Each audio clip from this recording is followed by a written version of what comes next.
Olá, minha gente, graça e paz. É manhã em Carolina do Norte, aqui na cidade de West Jefferson, nas montanhas.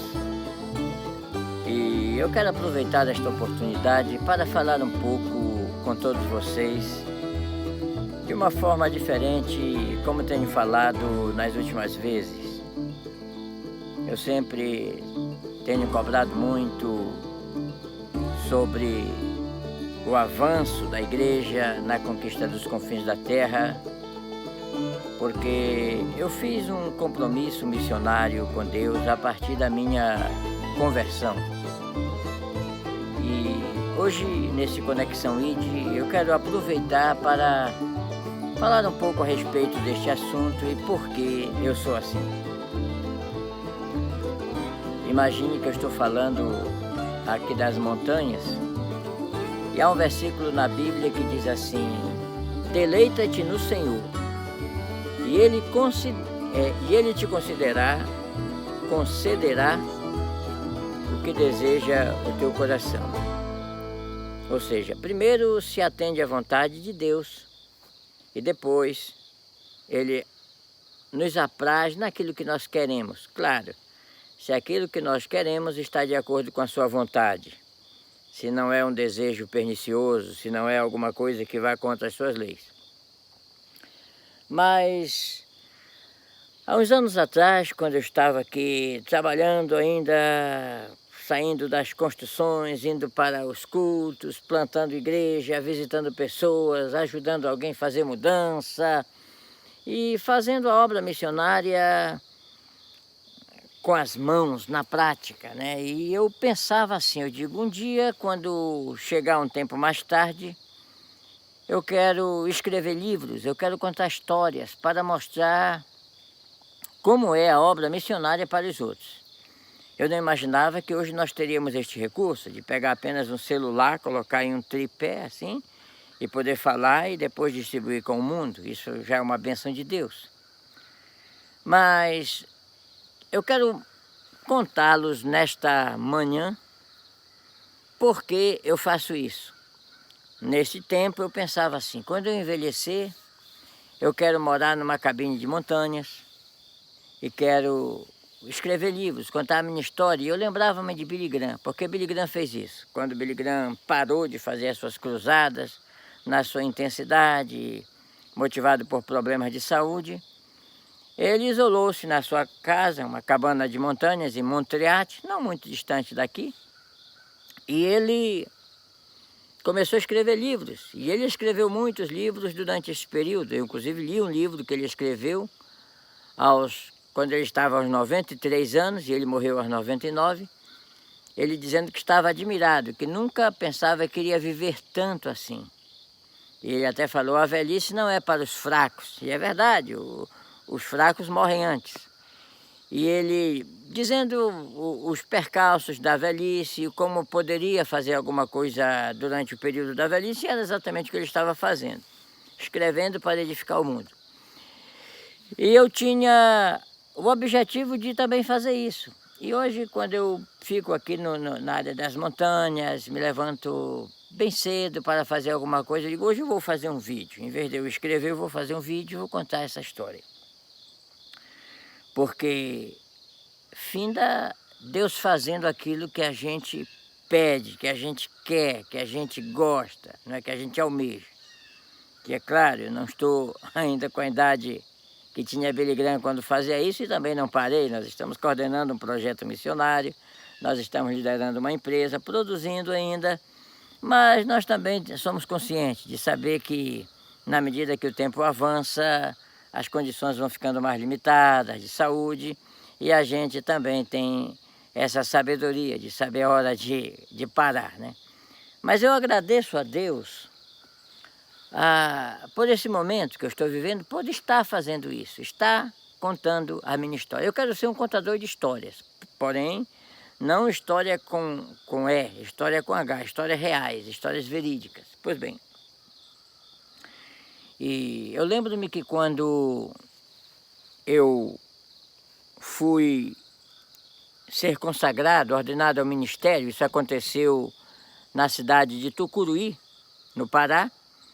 Eu lembro que quando eles estavam colocando a mão na minha cabeça, os obreiros, eu pedi: Senhor, eu quero ser um obreiro diferente, eu quero fazer a tua vontade onde for necessário, eu quero agir de um jeito diferente. E eu fiz isso não querendo ser melhor do que os outros, mas querendo ser apenas diferente, porque antes de eu me converter realmente ao Evangelho, enquanto eu estava no mundanismo, com meus colegas de jogatina, de bilharito, de cerveja, muito novo, mas fazendo o que era errado, eu fiquei órfão de pai e mãe muito cedo.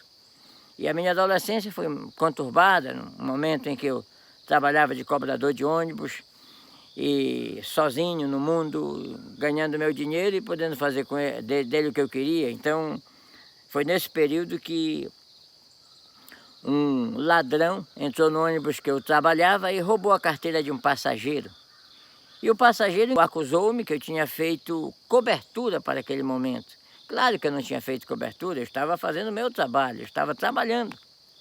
E é trabalho bem difícil, porque terminava de trabalhar à noite, ainda tinha que lavar o ônibus, limpar o ônibus para o dia seguinte. Esse era o trabalho do cobrador no meu tempo, com 16 anos de idade. Eu comecei a trabalhar com 14.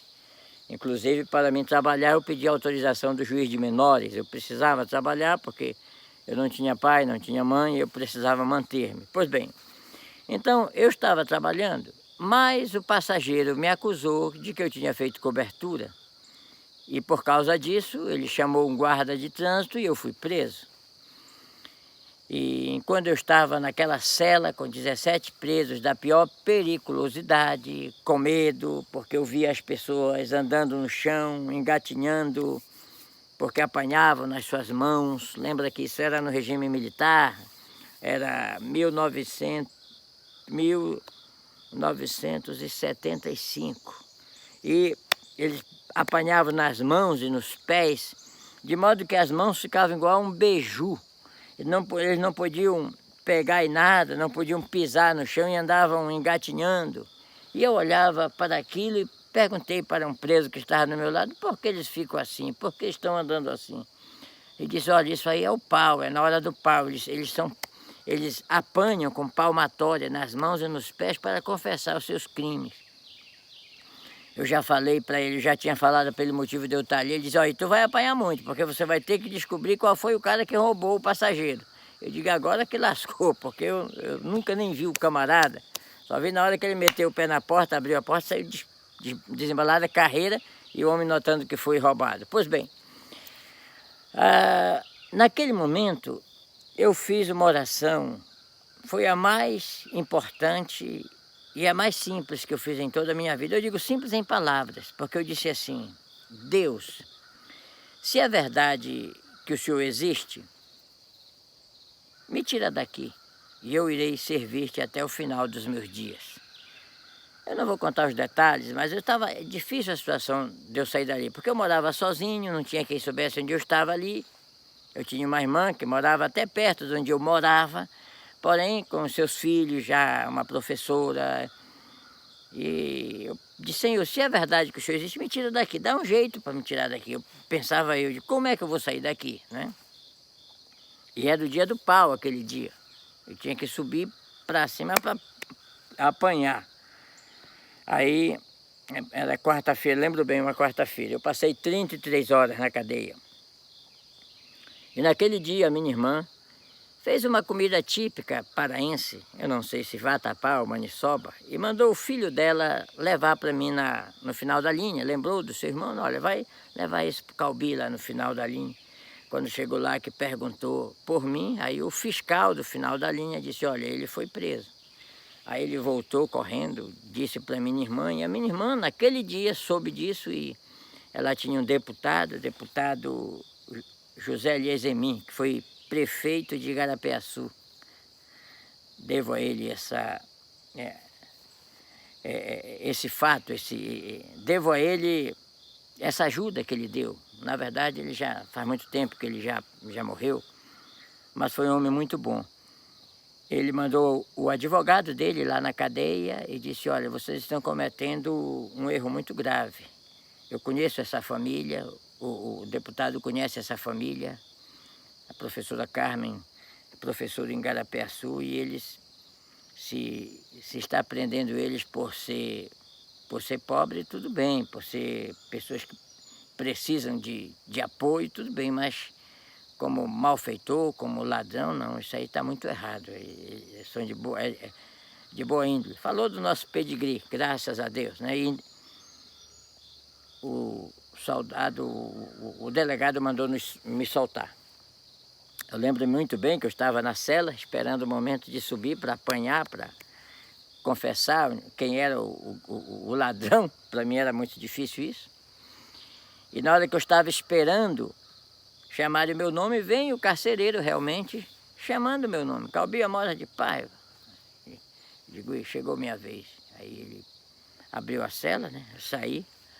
Aí disse, onde é que estão as tuas roupas? Eu digo, está no armário ali. Disse, você está solto, já chegou a alvorada da sua soltura. Eu não entendi bem, mas não quis nem perguntar por quê e por nada, né? Aí eu fui lá, saí e fui livre, né? Fiquei livre, graças a Deus. Aí quando eu saí dali, eu fui cumprir aquilo que eu tinha prometido para Deus. Eu digo, olha, foi um milagre eu sair daqui. Nesse momento, antes da peia, da taca, foi um milagre. Depois, é claro, eu soube que ali foi uma prensa de Deus para me chamar de volta, para mim fazer um trato com ele, um compromisso, um pacto. Deus sabe tratar com o homem que ele mesmo criou. E hoje eu agradeço a Deus aquele momento, porque aquele momento me fez conhecer Deus. Olha a minha oração, se é verdade que existe, eu jamais faria uma oração dessa hoje, mas naquele tempo eu ainda fazia. Será que Deus existe mesmo, se tem condição de me tirar daqui, né? Hoje nenhuma dúvida, mas ali eu tinha, né? Porque eu orei assim. De modo que eu saí dali e procurei uma igreja, me converti. Graças a Deus, Deus colocou no meu caminho um pastor com visão missionária, pastor Valdemar Nascimento Oliveira, servo de Deus. Sempre nos comunicamos ainda nestes dias, porque ele está em Altamira, é pastor de Altamira. E é a quem eu devo muita honra, a quem eu respeito, pela visão missionária que ele teve e pelo caminho que ele soube me indicar. Porque quando eu cheguei com ele e falei, olha pastor, eu fiz um compromisso de servir a Deus.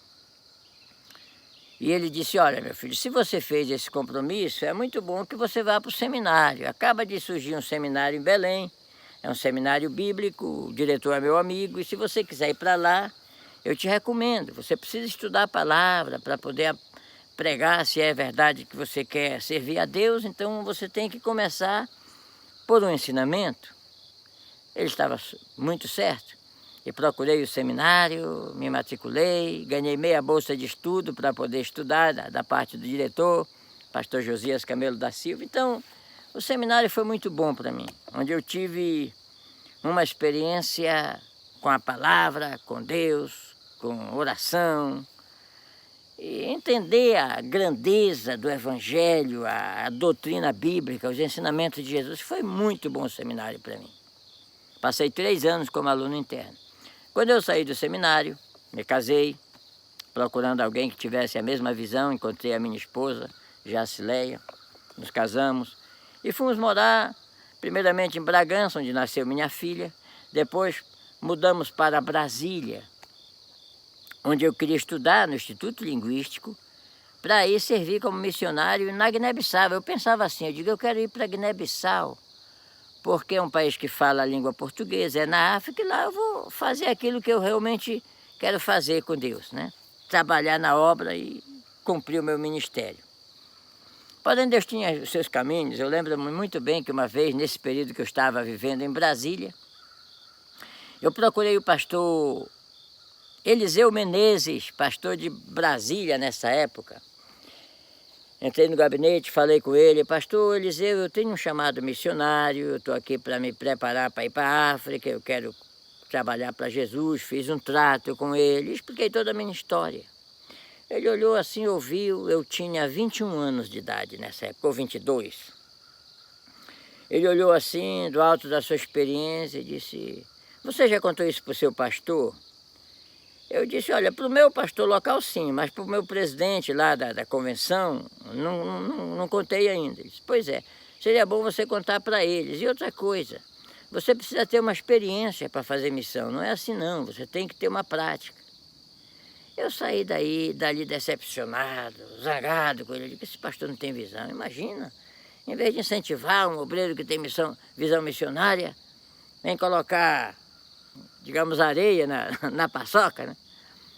Mas ele tinha razão, eu realmente precisava ter experiência. Aí voltei para o Pará, depois de 5 anos em Brasília, trabalhando, pegando experiência. Devo muito ao pastor Albérico Camelo de Mendonça, quem nos ajudou a fundar o Sistema Mundial de Missões, que é a entidade que eu sirvo hoje, é o Worldwide Missions. E nós fundamos tudo certinho, reunimos um grupo de pessoas no mezanino do Samarco Hotel em 1985. Eu aprendi com o pastor Albérico como se lidera uma reunião de obreiros, como se faz. Então, era um aprendizado.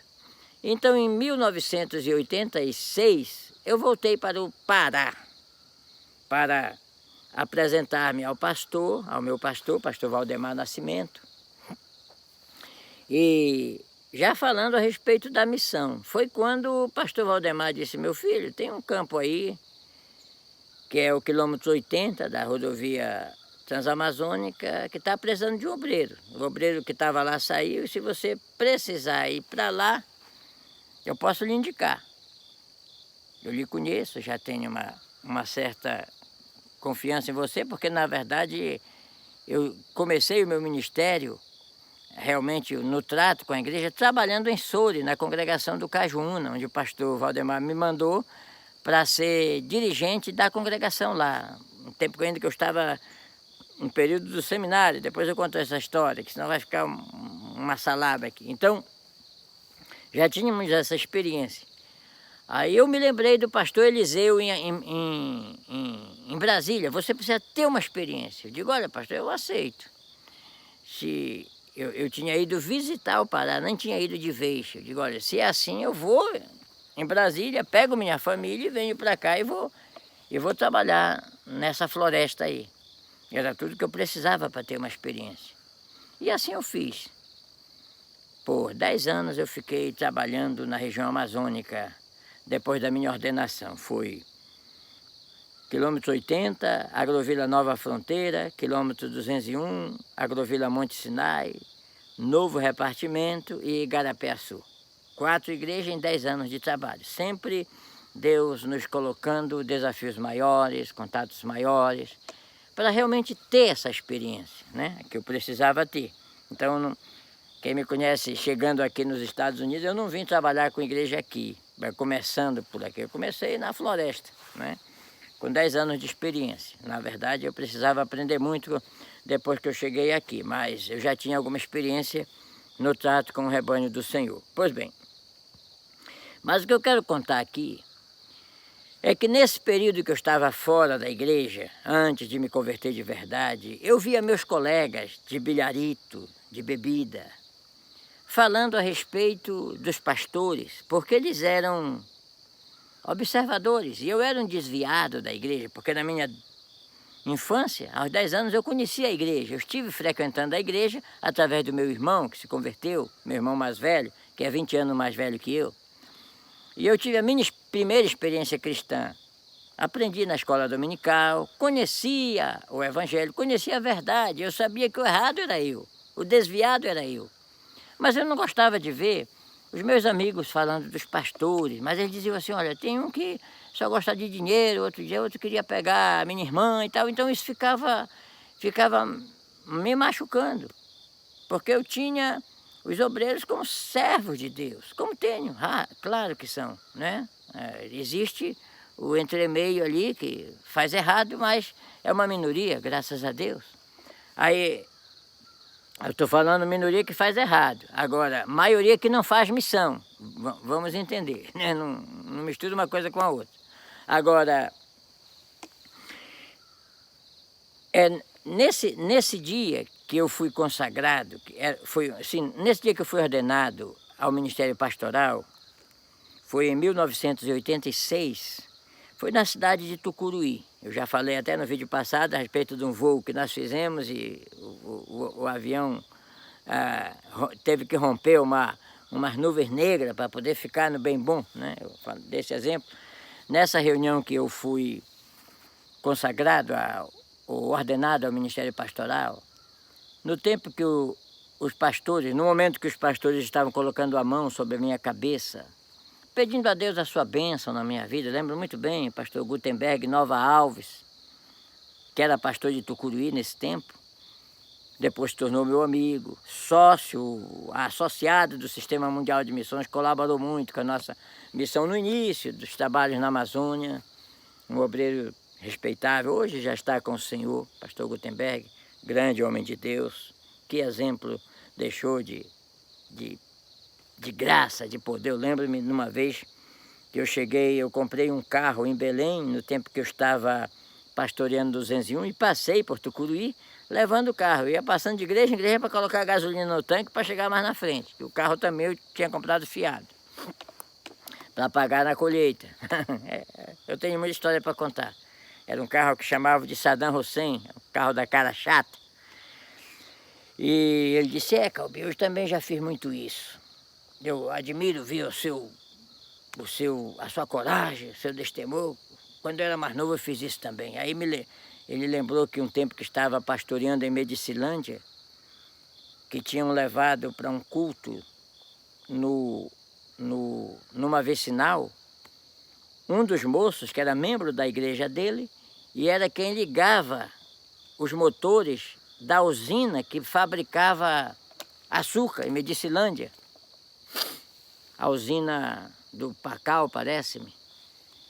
E eles fizeram o culto. Quando terminou o culto, o pneu da caminhonete da igreja, onde ia o pessoal, estava seco, e não tinha como encher ali, não tinha, no meio da floresta, não dava para encher, o pneu estava furado e parece-me que não tinha um pneu reserva.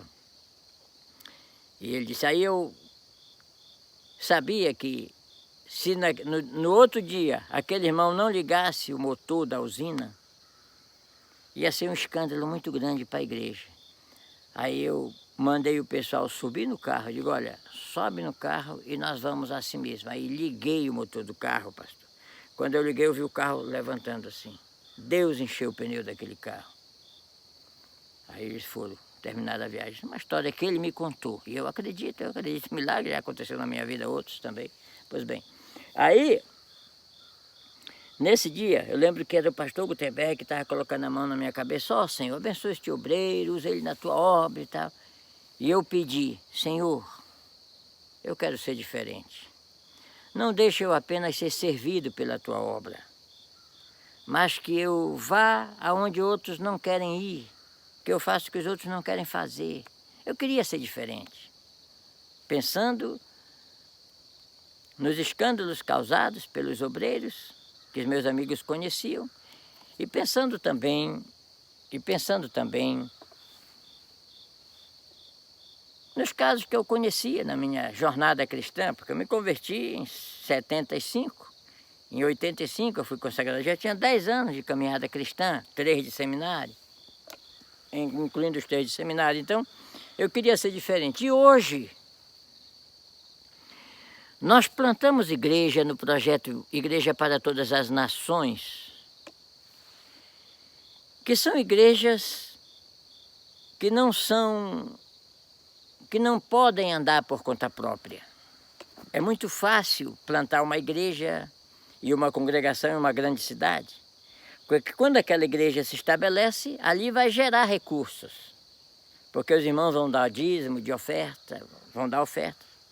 Porém, em campos de refugiados de África, pessoas que perderam tudo, que não têm salário, não têm ganhos, vivem de uma ração alimentícia que órgãos da ONU dá, coisa milimetrada. São pessoas que não têm como contribuir, não têm como fazer. São pessoas que estão assim desoladas do mundo, perderam parentes em tragédias. E tudo tem que ir de fora. Então, são igrejas que se plantam e quando a igreja está plantada, ainda precisa de apoio para o obreiro que vai cuidar daquela igreja. É um trabalho totalmente diferente. E essa manhã eu estava pensando, digo, isso aqui, eu pedi para ser um obreiro diferente, mas não pensava que a diferença seria dessa forma.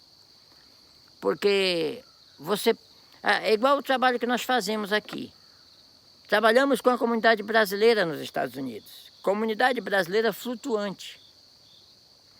Basta haver uma oportunidade de trabalho em outro estado, eles mudam para lá. Muitos vêm, trabalham um tempo aqui. Quantas pessoas que eu batizei, quantas pessoas que nós ganhamos para Jesus, que estão no Brasil, voltaram. Têm suas propriedades, suas fazendas, ganharam dinheiro aqui, levaram, fizeram o que vieram fazer. Então, é uma igreja flutuante, é uma igreja que não tem raízes. Eu estava falando recentemente no Brasil, que no Brasil você pastoreia, se você ficar muito tempo em uma igreja, você pastoreia o pai, o avô, o pai, o filho, o avô.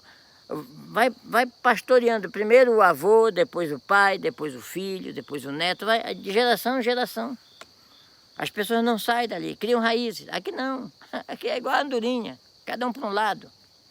Poucos são aqueles que permanecem fixos em uma comunidade. 3, 4, 5.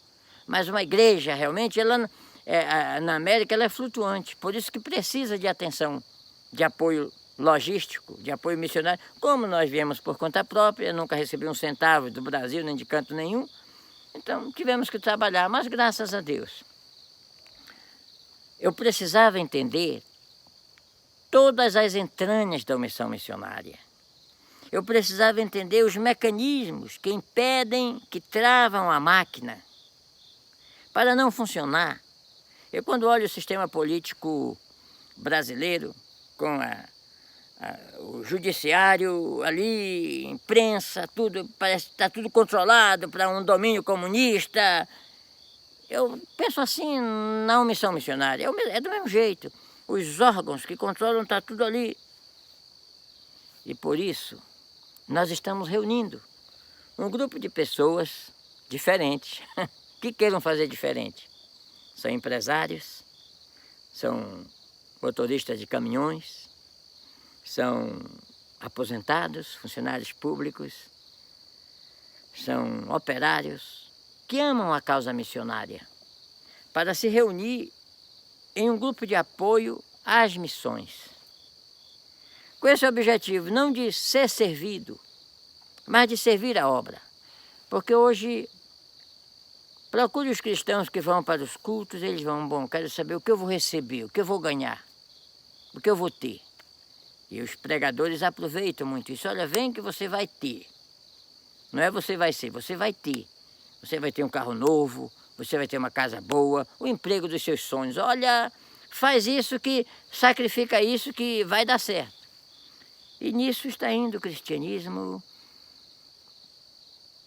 para um território perigoso, que é o território dos interesses materiais e o desprezo pelos espirituais. E no projeto Igreja para Todas as Nações, nós combatemos isso, porque nós queremos fazer diferente. E para finalizar esse vídeo, para não se tornar muito extenso, eu quero convidá-lo a fazer parte do projeto missionário Aliança Missionária Igreja para Todas as Nações. Se você é um pastor, se você é uma pessoa que lidere um departamento na igreja, você pode se tornar um missionário mantenedor desta obra. Basta que você reserve alguns momentos para estar conosco nas reuniões, através do site, eu estou falando já da área profissional, do site anc3.org, que é o site que nós temos, que nós vamos fazer reuniões, videoconferências, reunindo nosso grupo que ama a causa missionária, para decidir o que nós vamos fazer na Angola, no Zimbábue, na África do Sul, porque nós estamos crendo que todo esse período que nós temos estado aqui é apenas uma preparação para o que está por vir. Nós vamos estar desencadeando nos próximos anos, cumprindo-se em Deus um planejamento em nossa vida, propósito missionário, muitas coisas. Vamos estar formando muitos obreiros, vamos estar estabilizando muitas igrejas. E queremos que você nos acompanhe nessa jornada, nos ajude, tá bom? E aqui das montanhas de Carolina do Norte, vai o meu convite para que você me acompanhe nessa estrada. É uma estrada missionária. Eu não estou falando da estrada física onde eu estou, na área de montanhas, mas eu estou falando na estrada missionária que temos que prosseguir. Tá bom? Um grande abraço, que Deus abençoe. E aqui na beira da estrada, propaganda da companhia de limpeza da minha esposa, que tem por toda a cidade, ó. É assim que nós fazemos para nos manter no campo. Eu trabalho por um lado, ela por outro. E que Deus abençoe a todos, gerando recursos para as missões. Que Deus abençoe a todos. Bem, eu quero concluir este vídeo após chegar aqui em casa e tomar uma gostosa xícara de café, para apenas explicar que quando estavam orando sobre a minha cabeça para a minha ordenação ministerial, e eu pedi ao Senhor para ser diferente, era exatamente para não causar escândalo na obra, para não ser um concordante com o sistema religioso que eu via os meus amigos falarem contra, que são os obreiros que usavam apenas do ministério como um meio financeiro para se dar bem. Eu queria ser diferente. Eu queria ser diferente de não ser aquele que apenas quer depender da obra para um benefício financeiro. Eu queria cumprir a minha missão, independente disso. E sabendo, claro, que os dízimos e as ofertas são para a manutenção da obra do Senhor, para a manutenção dos obreiros do Senhor. Porém, eu sempre fui contra os exageros, os valores abusivos que ultrapassam os limites da ética, do bom senso. Então, nisso eu queria ser diferente.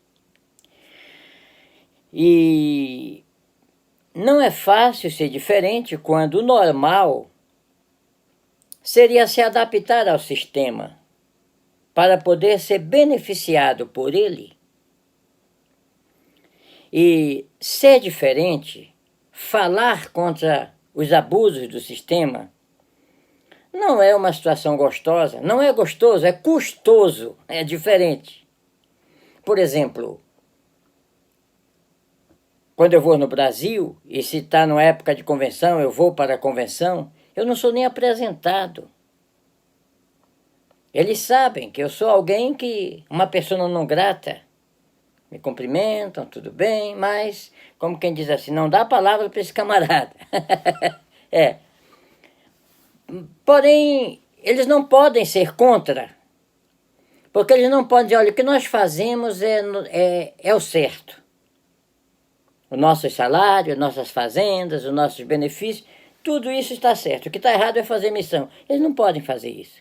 Então, com os recursos da internet, nós temos esses recursos contra eles, porque muitas pessoas que estão indo frequentando uma igreja e sendo alimentado por um púlpito cujo obreiro é anti-missão, ou então alguém que está participando de uma convenção cujo presidente é contra as missões, ele ouve essas verdades, ele não pode contestar, não pode. Não pode ser contra. Contra a verdade não existe argumento. É a verdade. A verdade é que a igreja deveria ter evangelizado o mundo.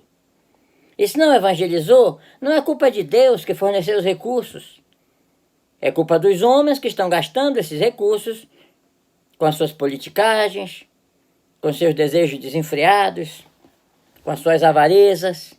Tudo isso já estava escrito na Bíblia para o final. Portanto, nós estamos dispostos a pagar o preço. Aliás, nós temos pago o preço. Foi muito difícil eu sair da igreja de Igarapé-Açu para enfrentar na semana seguinte as construções de Washington como ajudante de pedreiro. Eu atendi em gabinete pastoral. Geralmente tem aqueles obreiros submissos que são gentis, vão na frente para abrir a porta para o meu pastor. Aqui é tudo diferente. O missionário tem que fazer tudo. Porém, o prazer que dá a fazer isso, sabendo que está se combatendo contra um mal que precisa ser combatido.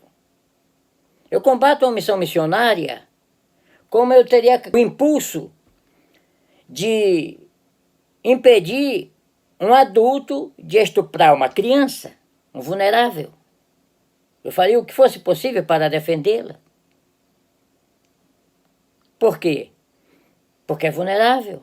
Não pode se defender. Tem que alguém defender. Os perdidos da terra não podem se defender. Eles nem conhecem o Evangelho. A mensagem de salvação que vai salvá-los precisa ser levada pela igreja. Mas se os líderes que controlam esses valores estão retendo esses valores para eles, isso é terrível. É igual na corrupção política. Quando um governante ele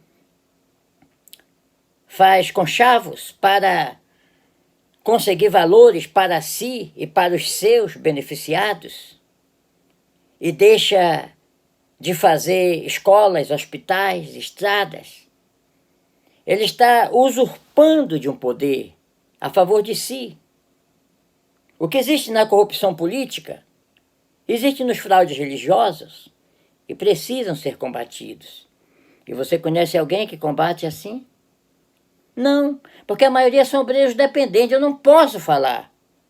Eu conheço pessoas que dizem, pastor, eu admiro os seus vídeos, eu gosto de ver o senhor falar, mas eu não posso compartilhar. O sistema atua como uma máfia, é verdade. Aliás, muito pior do que a máfia. Algumas convenções, preste atenção, minha gente, é muito pior do que a máfia. Porque a máfia, ela premia quem faz o que ela quer e pune com severidade quem a desobedece. As convenções fazem a mesma coisa, só que os efeitos são eternos. Na máfia, morreu, acabou tudo. Na esfera religiosa, morreu, começou tudo. Céu ou inferno. Os perdidos da terra, que não foram alcançados pelo Evangelho, nunca mais eles terão uma oportunidade, porque depois da morte segue o juízo. Por isso nós precisamos montar uma aliança missionária, aproveitando aqueles guerreiros de Gideões, que têm desejo missionário e querem fazer alguma coisa. Não é só pensar nem orar, é fazer. Ide, ensinai. Paulo dizia, outras igrejas despojei, recebendo delas salário para vos servir. A nossa batalha agora reside em salário para os missionários, condição para os missionários. Eu quero fazer para os missionários de nossa missão na África o que nunca fizeram por mim aqui. Eu quero corrigir o mal com o bem. Eu falei esses dias para um pastor, digo, olha, nós estamos juntando pessoas com o objetivo de gerar os recursos para as missões. Não somente isso, nós estamos criando empresas, instituições para fazer isso, para gerar recursos para as missões. Quem sabe você que está me ouvindo agora não é um gerador de recursos para as missões.